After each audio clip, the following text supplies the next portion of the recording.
Hamıya salam. Bugün sizinlə birlikdə İçəri şəhər qədim tarixi abidələrini birlikdə gəzəcəyik.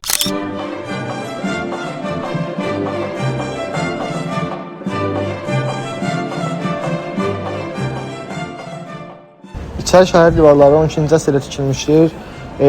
Divarların tikilməkdə məqsədi şəhəri qorumaq və İçəri şəhərə qədim görünüş verir. Divarlar tikilmişdir ki, düşmənlərdən qorunsun və müdafiə məqsədi ilə istifadə olunurdur.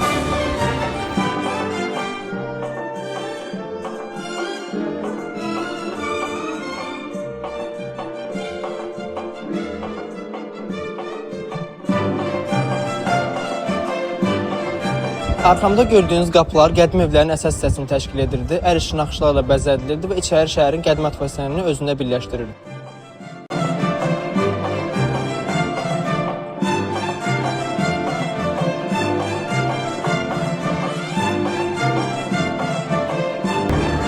Daş küçələri, İçəri şəhərin küçələri əslində əvvəl salınıb.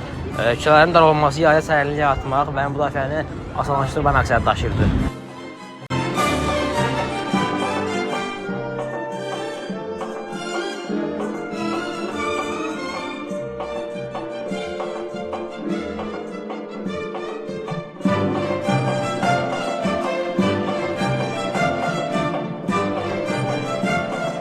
Seyid Yəhya Murtsa məscidi İçəri şəhərdəki yerləşən dini abidələrdən biridir. Bu məscid 15-ci əsrdə tikilmişdir. Sufi alimi Seyid Yəhya Bakuvi adı ilə əlaqələndirilir bu məscid.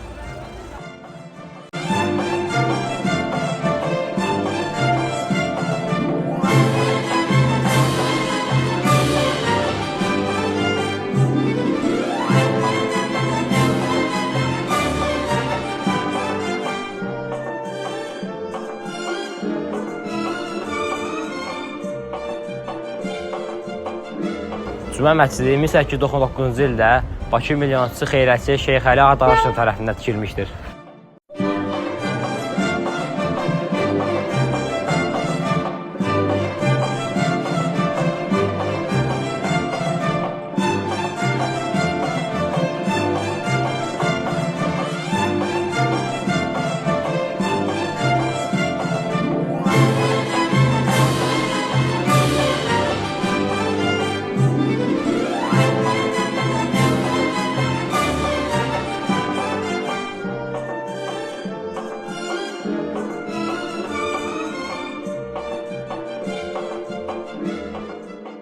On ikinci əsrdə tikilmiş Qız qalası İçəri şəhərinin ən məşhur simvollarından biridir.